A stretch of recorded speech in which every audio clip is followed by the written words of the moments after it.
Hi,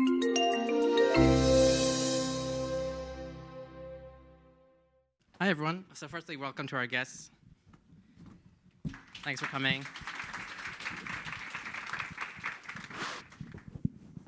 Okay, so our goal, I think, with this talk is to kind of, firstly, celebrate Pride, because it is Pride Month, and then secondly, kind of challenge some of the assumptions around what an LGBTQ person looks like. So there's lots of diversity within the LGBTQ community, not just in terms of gender orientation, sexual orientation, but also in terms of race, of culture, and in this sort of concentration, we're concentrating on sort of differences of religion. So because these are kind of sensitive topics, I just wanted to sort of make a couple of points before we begin. We've tried really hard to vet these questions with the panelists and within our internal team as well to make sure they're challenging and thought-provoking, but still respectful and kind of inclusive. And so we'd ask, when we get to the question and answer portion with the audience, that the audience can sort of try to strike the same balance. So that's a request to you guys. And then in the spirit of that inclusiveness that I was just talking about, please note that whenever we refer to the acronym LGBTQ, which we'll be doing quite a lot, I guess, during this discussion, that we actually, it's sort of just shorthand for LGBTQIAAP. So we definitely want to include everyone again, but just because we're going to be using that acronym a lot, just for shorthand purposes. So those just a couple of points before we get started. I'll just introduce with a short blurb written by the panelists themselves, each of the panelists in their own words. So I'll start with, Kelsey, who's right to my right here. So Kelsey is a Long Island native, currently living and learning in Philadelphia. She's just completed her second year of study at the Lutheran Theological Seminary and will be moving to Santa Monica, California in August for a year-long internship. She describes herself as unapologetically queer, Black, and Lutheran. Her motto is reliance on sass and grace. It's a good motto. She's passionate about slam poetry, has a voice for social justice, and is an avid seeker of the truth. So welcome. Thank you. And next we have Sensei Joshin. So Sensei Joshin is a co-founder of Village Zendo, a Zen Buddhist meditation center in downtown Manhattan. She began her formal Zen training in 1986, spending 3 years in residential monastic training. She now lives with her life partner, Roshi Enkyo O'Hara. Besides teaching meditation and giving Dharma talks, Sensei Joshin is a psychotherapist and is interested in the interface between spirituality and psychotherapy. So welcome. And next we have Rabbi Nancy Wiener. So Rabbi Nancy Wiener is the clinical director of the Center of Pastoral Counseling at Hebrew Union College, a Jewish Institute of Religion, where she's an adjunct full professor of pastoral care and counseling. She holds a Doctor of Ministry in Pastoral Counseling, a master's degree in Jewish history, and a Master of Hebrew Letters. She sat on the Central Conference of American Rabbis Ad Hoc Committee on Human Sexuality that wrote the official statements and resolutions related to rabbinic officiation at same-sex weddings, and the inclusion of bisexual and trans-identified Jews. Her publications include 2 books related to marriage and engagement, Beyond the Breaking Glass, A Spiritual Guide to Your Jewish Wedding, and Meeting at the Well, a Jewish spiritual guide to being engaged, the first inclusive books published by Jews and for Jews to address relationship issues of concern to both the LGBTQ community and non-LGBTQ communities. Her most recent book, Maps and Meaning, Levitical Models of Contemporary Care, re-examines issues related to marginalized individuals and communities and their enduring relationships to holiness and community. So welcome. And then lastly, we have Faisal Alam. He's a queer-identified Muslim activist, speaker, and writer of Pakistani descent. At age 19, Faisal founded the Al-Fatiha organization, which was an organization dedicated to supporting and empowering LGBTIQ Muslims, and served as its volunteer director until 2003. In 2013, Faisal helped launch Muslims for Sexual and Gender Diversity, which is an organization aimed to connect LGBTQ Muslims, increase diversity within the Muslim community, and promote a progressive understanding of Islam that's centered around inclusion, justice, and equality. In 2011, Faisal was invited to attend the White House iftar with President Barack Obama. Faisal was also named an innovator by Advocate magazine and selected as one of the 30 young visionaries by Utne Reader. So welcome. So I think I just might start with like a just introductory expository question. So as I said, our goal here today was to kind of highlight the intersection of your religious identities with your gender or sexual orientation identities. And so I guess I'd just start by having you guys describe each in your own words how you identify with sort of both of those categories and how, I guess, very broadly, how you see those two coming together. So Kelsey, maybe starting with you. Hi, everyone. So I am a member of the Evangelical Lutheran Church in America, and I identify as a lesbian. Where I see those two intersecting most frequently is the ELCA, for short, has a variety of social statements that we've published over the past couple of years. Most importantly, the 2009 decision, which affirmed LGBTQ identities for ordained ministry. So the track that I am on will hopefully lead me to a parish and to be a parish pastor. Can you speak a little bit about how you kind of came to your religious identity in sort of your formative years and what that evolution looked like? And also, I guess, from your gender identity, how that kind of evolved as well? So a little less fun of a story. I was born a Lutheran. My family has been Lutheran my entire life, and I've actually been a member of the same church for the past 24 years. So a little boring, but in my process of coming out, I struggled a bit connecting church and what I was being taught to what I was feeling. It was very difficult to come from a more conservative pastor. Not all Lutheran churches act and think and talk and teach the same things. And to hear what he was saying and then hear what my family was saying in affirming my different identities, it proved a little bit difficult, and I actually removed myself a little bit from the leadership roles that I had taken within the church, such as communion assisting and teaching Sunday school and choir and things. I didn't want to be as connected as I was in the past. That has changed now due to public affirmation by the national church and some other church bodies of my various identities. But then it was rather difficult. I was about 14, and I really cared what people thought. Sensei? So I identify as a lesbian Zen Buddhist.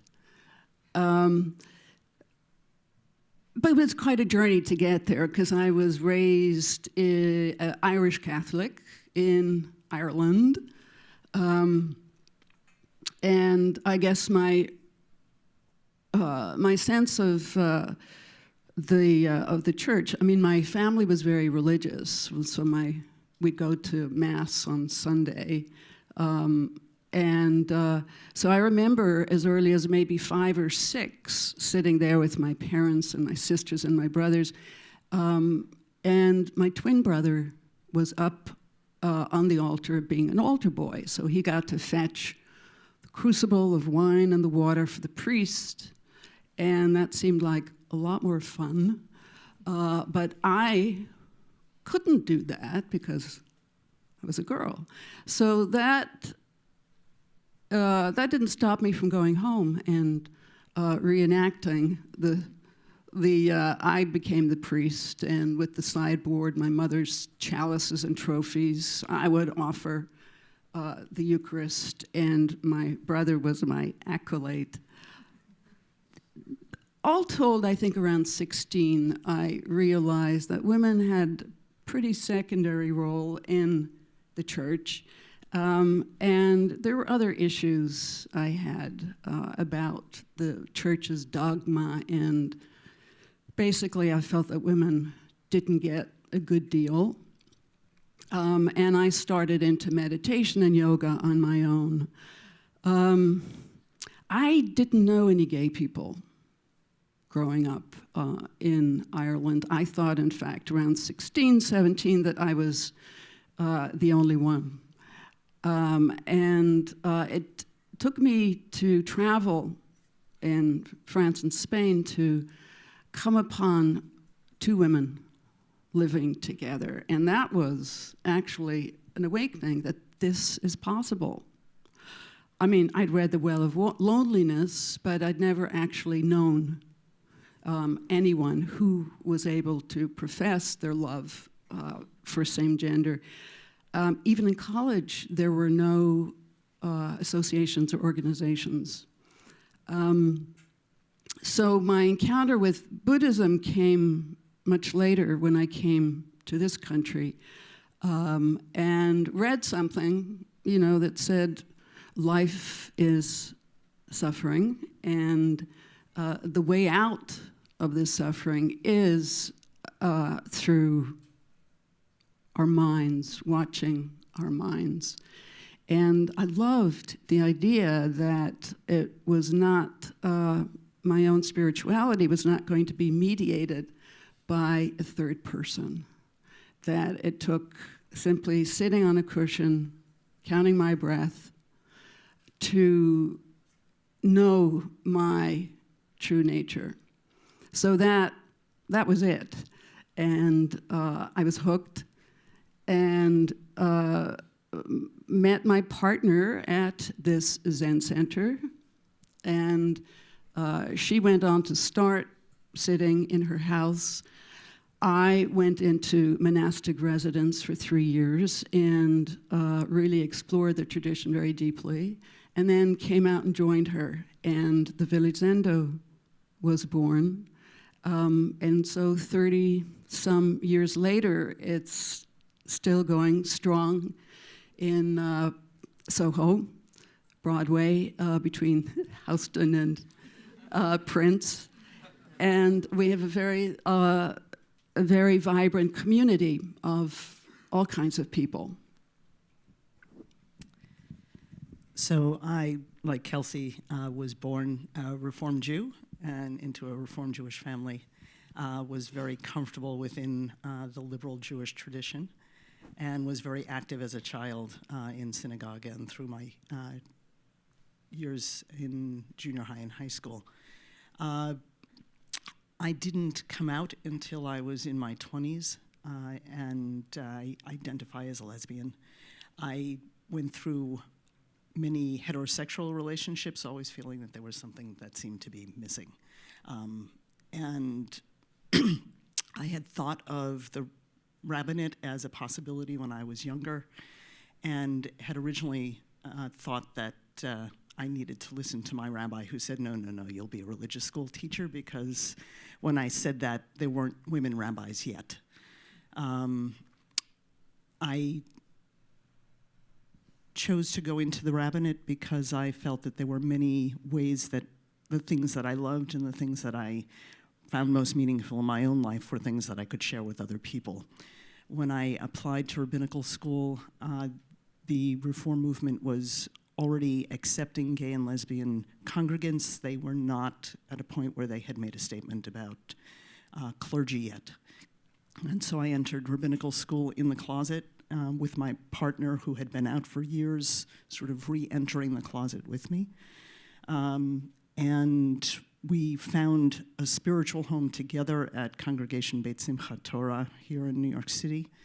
And through my years in rabbinical school, I was very active with a group of other students who were also, I would say at best, semi-closeted at the seminary. We had many advocates among our peers, and some of the faculty was very supportive, but technically we couldn't be out.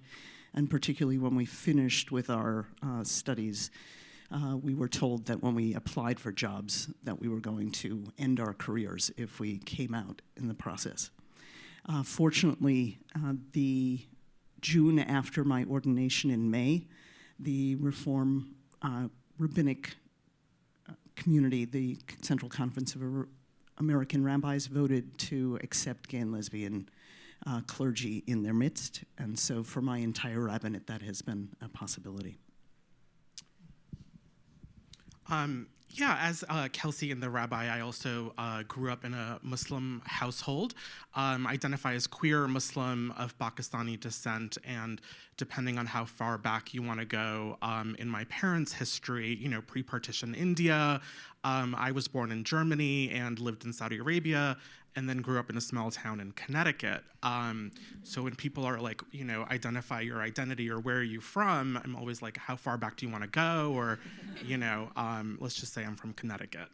So I moved here when I was 10, and my parents enrolled my brother and I in our Sunday school at our mosque, which was nearby, and that's primarily where I learned the tenets of my faith, learned about Islam, etc. And at the same time was going to a predominantly white school in the suburbs of Connecticut. So I grew up pretty much with a very dual identity of being sort of American when I was in public school, and then being sort of Pakistani and Muslim on the weekends. And all the while also coming to realize that I was gay, and also thinking that I was the only one. And I don't think I was raised necessarily in a homophobic environment, but at our mosque, at our Sunday school, there were probably about 2 weekends where we spent talking about homosexuality in Islam. And the teaching essentially was that just like Christianity and Judaism, Islam also condemns homosexuality. You can't be gay and Muslim, that doesn't exist. And there's sort of no, ifs, ands, or buts about it. And so it was definitely a very, challenging sort of realizing that they were talking about me, and, so how could I be gay and Muslim? Like, why would God, instill these feelings inside of me if he or she, depending on how you view God, was going to condemn you later? And so, my journey really was to find other LGBT Muslims, and that's essentially what I did when I was 19, is to look for other LGBT Muslims, and really create a community for myself. And that was, almost 20 years ago.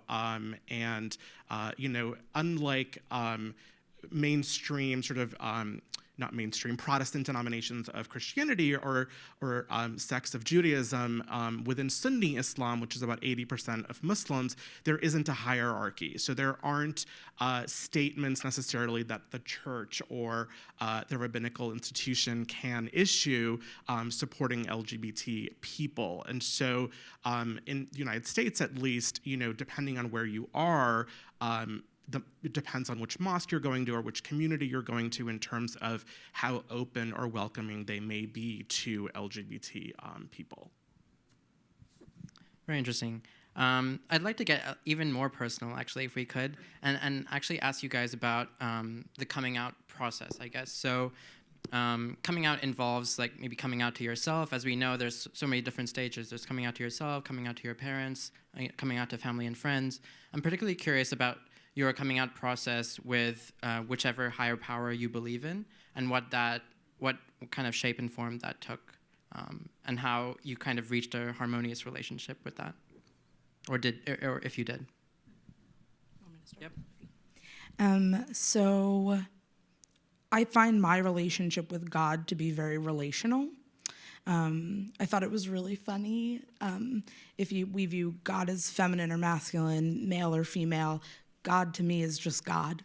And I try my hardest to instill that in the people that I teach and the conversations that I have with others. So for me, my coming out experience to God was just a check-in, just a, hey, by the way, I'm gay, but like now I know I'm gay, so I'm gay.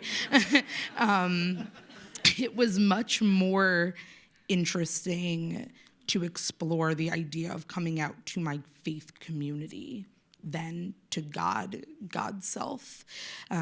I did come from a particular community that preached homophobia from the pulpit. And although that may not be the general consensus of many ELCA Lutheran congregations, for me it was. So I have been a member there my entire life, but I'm still not out to that community. And for a variety of reasons, I live fully as myself there without having to say a lot, and they're okay with that. God, on the other hand, has affirmed me through scripture and people that I have met and interacted with to sort of give me the go-ahead. I find a lot of assurance in being affirmed by the seminary in which I attend or the conferences and congregations in which I support and preach and teach at, that when they affirm my identity fully and wholeheartedly as unapologetically Black, gay, and Lutheran, that is God affirming that as well. So I think for me it was the whole issue around my sexuality that forced me into this kind of inward search that started me on questioning everything and sort of seeing that maybe, reality was surfaces, that there was something certainly going on with me that had no representation outside.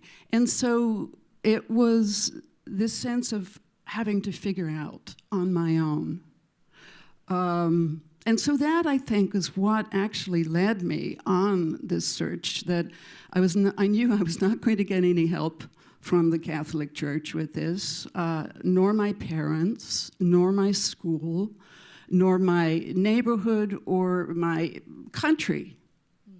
I found myself truly alone, and this then started this inward quest, yoga, meditation, and then actually traveling, leaving home, which is okay, because in the Buddhist tradition that has good antecedents. The Buddha also left home on a quest. And so I do think my sexuality started me on my spiritual quest.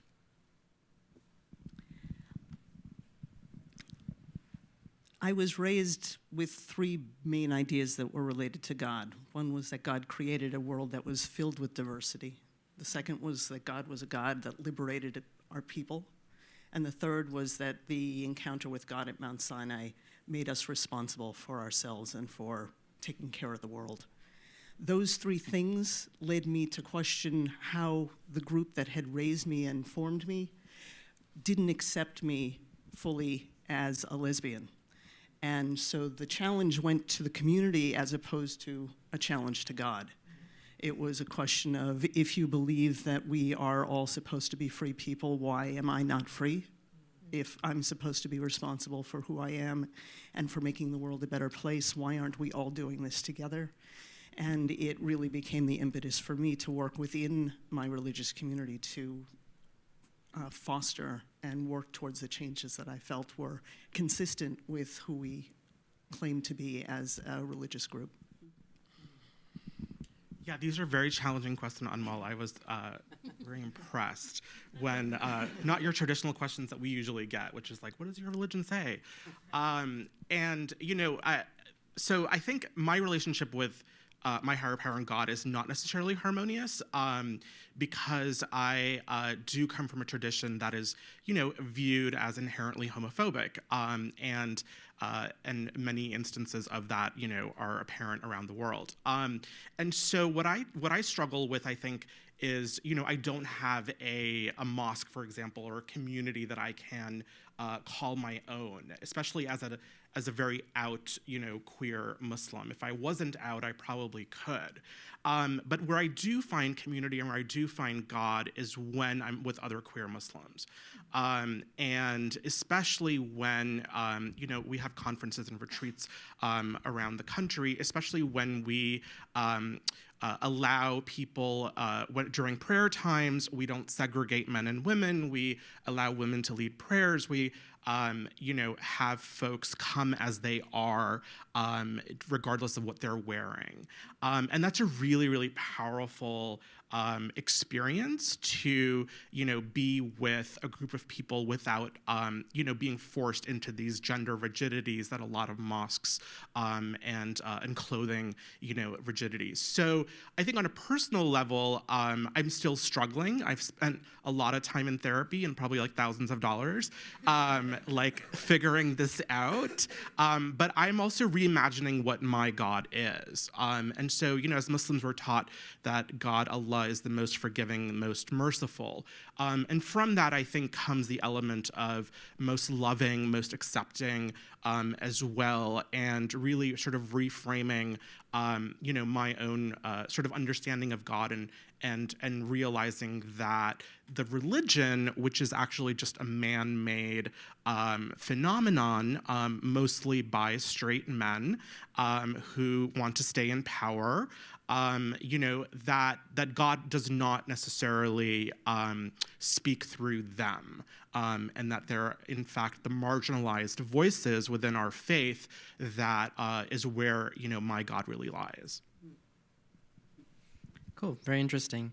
So I'd like to switch gears now a little bit to talk about kind of the human, social, political component behind religion. I think we've talked about your own personal experiences with your spirituality or faith, but I'm particularly curious how you see your LGBTQ status. I think you've touched upon this a little bit, how you see your LGBTQ status fitting in with the larger religious community that you're a part of, and then also conversely, how do you see your kind of religious identity fitting in harmoniously or not harmoniously with the LGBTQ community? Do you find that there's some sort of hesitancy or discrimination on that side as well? So I'm curious about both sides. So when I tell people I'm going to be a pastor, their first reaction is, wait, but you're gay. And not questioning my call or the way in which I feel connected to God and why I feel called to pursue this as a career, but more how I have reconciled my identity to be in a place where many deem not safe.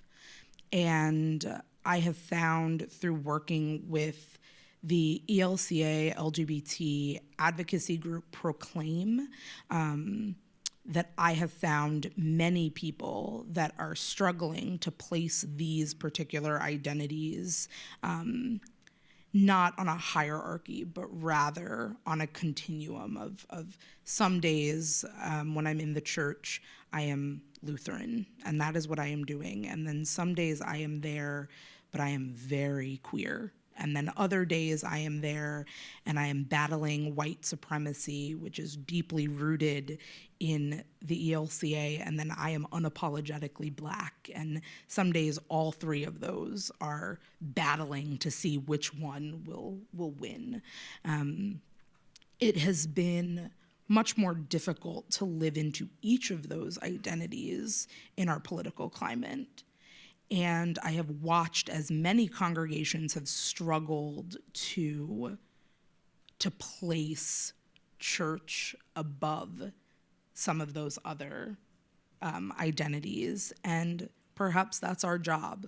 Perhaps that is what we are called to do, is to place God above any of those. But I don't think I can all the time, and I try not to, because I think that God has called the marginalized and called the oppressed to be the people that push the message forward. And if I can't use each of those identities to further God's message, then I'm kind of wasting it.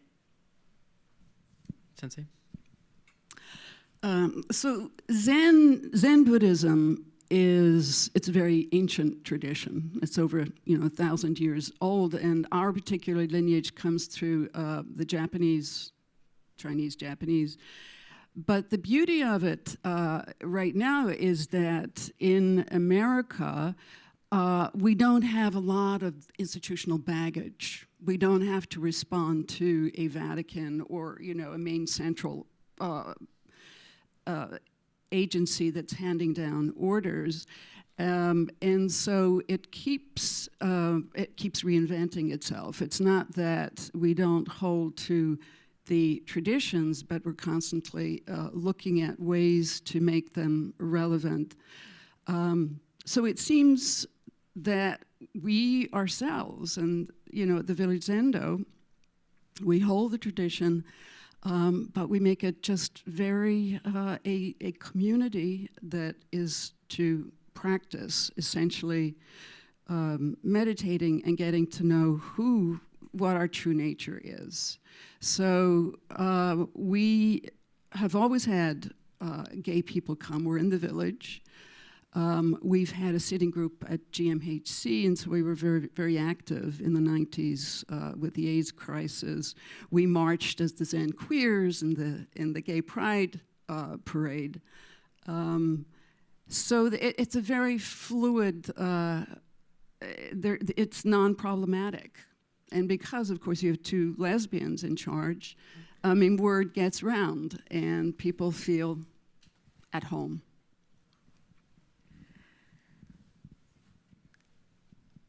I sit in a unique place in the broader Jewish world, being part of the Reform Judaism, which is in the liberal end of the spectrum. Being a woman rabbi and being a lesbian are absolutely fine and welcomed within the liberal Jewish world. And I know that when I march in a gay pride parade with a Jewish group, there are Jews on the sidelines screaming and yelling and saying that we shouldn't exist, that we're an abomination, etc. I get equal heat from the most right-wing Jewish groups as well for being a woman rabbi. As far as they're concerned, women shouldn't be ordained as rabbis and should have a much more proscribed role within the Jewish world.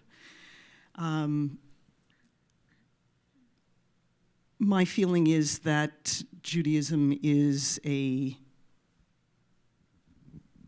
religious group and an ethnic group that has evolved over time. We no more look like the Jews who are described in the Bible than any of you look like your ancestors from hundreds or thousands of years ago. And what our strength is in our ability to distill the enduring values and teachings and find ways to express them and to enact them in the world that we're living in today. It doesn't mean that it's always an easy place to be, since there are people who question our very right to exist. But it also feels like the place where I need to be and where I can make the most important contributions to the world and to our society. Yeah, I think the intersection of being Muslim and being queer, I think for a long time our sort of mainstream LGBT communities and especially political organizations were afraid to go into or at least approach religion, and so it's remarkable that now, a place like Google is actually having a conversation on faith, which just shows the importance of including LGBT people of faith, because we've always been part of the struggle. And that's all to say that for LGBT Muslims, and for myself particularly, we stand, especially in this political climate, at so many intersections. We're a multiracial group, multi-ethnic community, multi-generational. I myself, am an immigrant. I'm a person of color, and so depending on where I'm going, I have to wear specific hats, and I guess what I will say is oftentimes when we're within LGBT communities, we're saying, hey, don't forget about the Muslims, and not just mainstream straight Muslims, hello, there are queer Muslims here as well. And then when we're going into Muslim communities, we're saying, the same thing with the LGBT voice. And so right now, I think we are particularly a wedge issue that is being used, not only by this administration, but by conservative voices, where they're pitting Muslims against LGBT people. And we saw this really after Orlando, as well as, in rhetoric that is coming from the administration now. So, so we sort of stand in the middle and say, that we don't want to be that wedge issue, that we do belong to both of these communities, and that it's much more complicated. Our identities and our politics are much more complicated than you all would like it to be. You brought up the Pulse nightclub incident. I think it would be interesting to explore that a little bit more.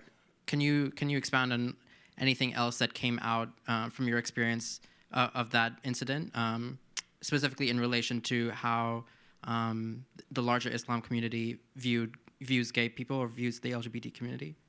Yeah, I mean, the attack in Orlando, and we're coming up on the 1-year anniversary on June 12th, was a real pivotal point for us, I think, as Muslim Americans, as well as LGBT Muslims. It was the first time that national civic leaders, national civic Muslim organizations came out in support of LGBT rights, and that was a pretty remarkable time. And so, where we stand when that happened was, let's see, what your commitment really is now. Like, we haven't forgotten about things that have been said in the past, but we want to show up. And this was really, I think, it's horrible that a tragedy is what sometimes it takes for communities to come together and find common voice.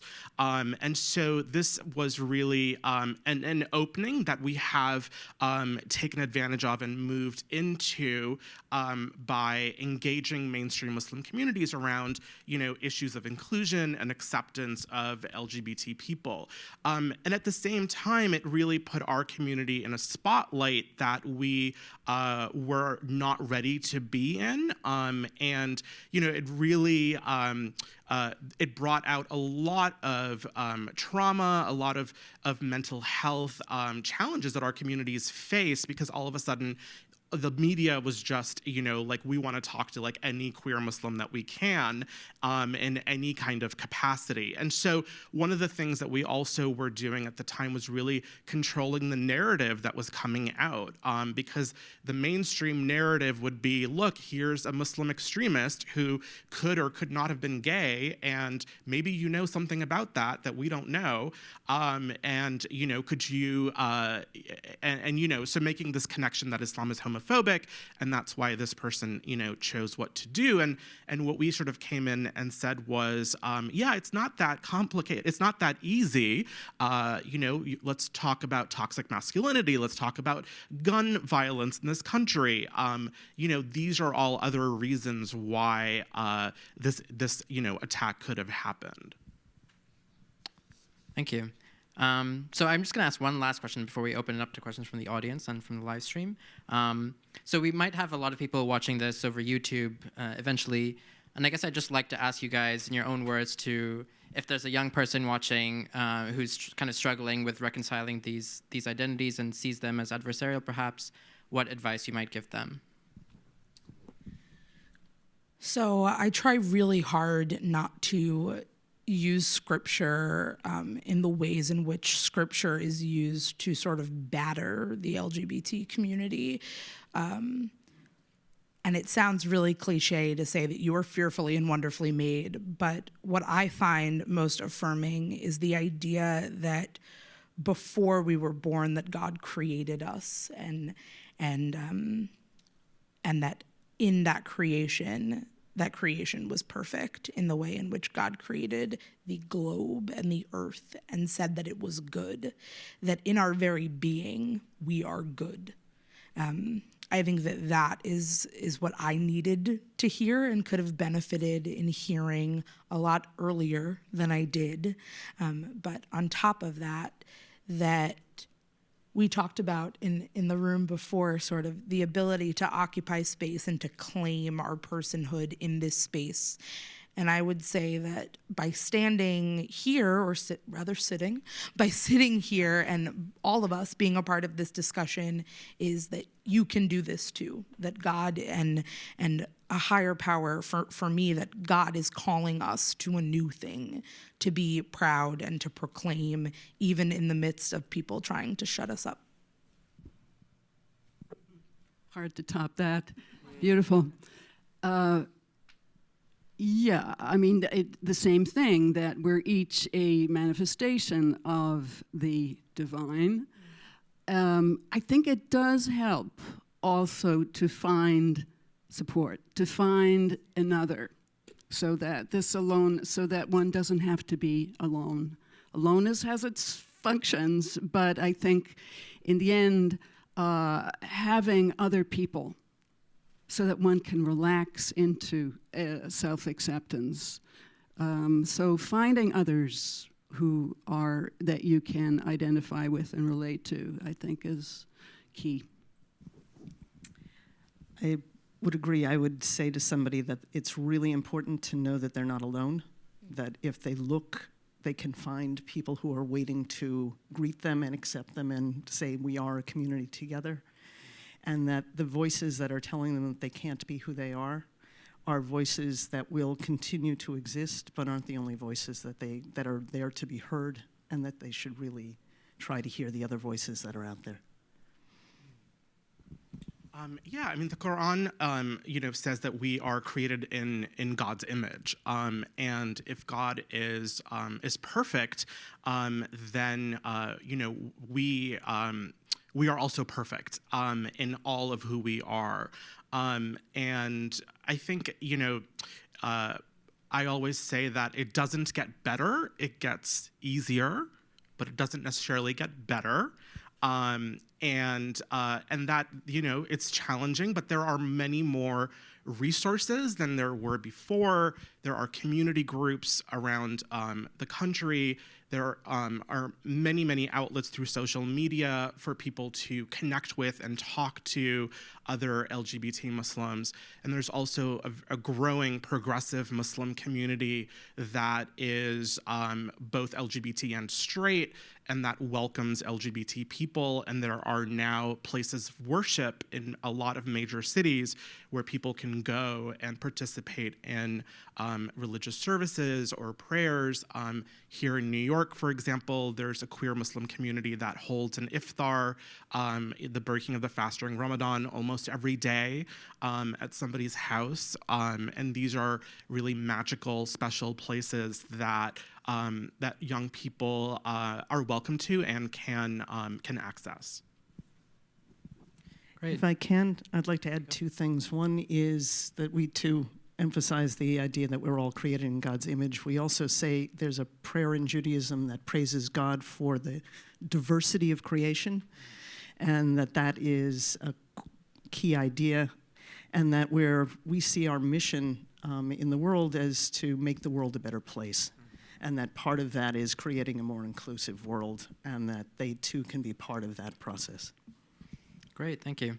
So we have about 10 minutes left. I just wanted to open up for questions in the audience. I know there's a lot of people watching on live stream as well, so there's a Dory as well. Any questions? Can you hear me?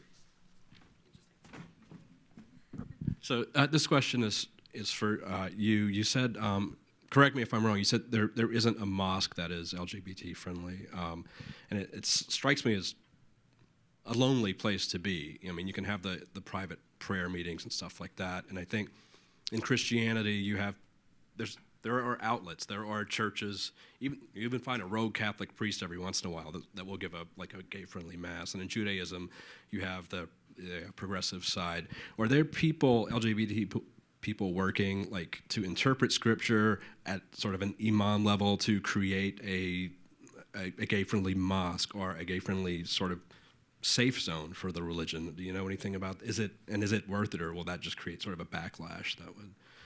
Yeah, no. So there are definitely mosques that are LGBT welcoming. They aren't necessarily open about it. I think there's a fear that there will be backlash. So there are imams who have privately told us that they are open and welcoming, but there isn't anyone who is ready to take that mantle, if you will, at least a religious leader. There are many academics and scholars, though, Muslim scholars and academics, that have come out in support, especially when marriage equality was on the table as a civil rights issue. And then there aren't necessarily LGBT specific mosques, but there are these progressive Muslim spiritual spaces that I was talking about. Sometimes they're in churches, sometimes they're in people's houses, and it's really just only a matter of time before they become brick and mortar mosques. And also, just to recognize that there is such an ideological difference across the country. And even in a place like New York, one mosque to another can be extremely different when it comes to any sort of like ideology, especially when it comes to like social issues.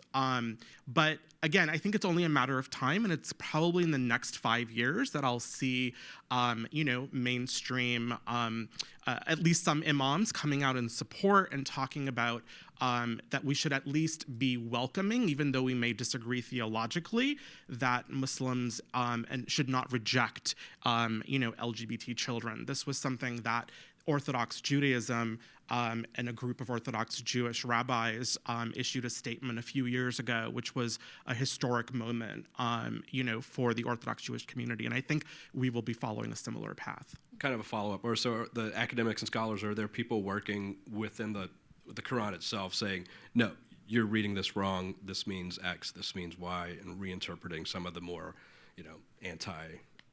what are read as anti-gay passages? Like, I guess, are they backing it up with, they're going to come out and, like, yeah, we have the support, Yes, there are. I mean, there's a professor by the name of Scott Kugel who wrote Islam and Homosexuality. There are also feminist Muslim scholars now who are have already done work theologically around issues of gender equity and gender equality, who are now looking at sexuality as sort of a follow-up of that. So people like Dr. Amina Wadud, Keisha Ali, some of these folks who are on the forefront around talking about gender and sexuality are now looking at LGBT issues as well. So there are more like, articles and, academics, things that are being written about this. Yep. This is a really quick one. Hi, this is for anyone. What's the best thing allies who may be struggling with religion as well, who are maybe, on the side of like, it sucks, what's the best thing they can do for you guys? Because it can be hard when religion, there are a lot of bad parts of it. I grew up Roman Catholic, so I have my feelings about that. So what can I do, or what can allies do to support the LGBT community without, totally bashing religion if we may feel, our own type of way about it? Anyone want to take that one? I would say probably acknowledging existence is the most, it sounds kind of silly, but probably the most affirming part is for someone to say, like, you exist in this space and I am affirming that you are here and I am here. One of the most beautiful things that my mom ever did for me in church is when there was this hate speech being preached from the pulpit, she would hold my hand and she would squeeze it really tight. She let me know that she affirmed that I was able to be there. And that was an important place for me. Also naming the relationships that you're seeing for what they are, as opposed to passing them off as something else. Many years ago, I was at a synagogue speaking with a women's group where they had said that they had opened their doors and they were welcoming, etc. And they wanted to know how they could make that known more. And I was explaining to them that one of the things that they needed to challenge themselves to think about was how they could make the space one where at the end of services, when people would turn and kiss the people that they were with, that it wouldn't be uncomfortable for people to see two women or two men kissing each other at the end of the service. Everybody else's family is doing it. If the families were really going to be fully welcomed, then there should be a space where that could happen. It seems sort of like a no-brainer, but it's a big deal for a congregation to reach a point where that's okay, and to have the background discussions where they can say, you know, if we say we're a diverse group, then that diversity needs to be expressed in the ways that are normative for everyone in terms of how we show affection. And to encourage people to express themselves in more open ways so that people can then move beyond feeling that there's a barrier for them to express themselves. Thank you. We have like 2 minutes left. Maybe if there's like one really quick question, we can take one more. If not, no? Oh, yeah, Will.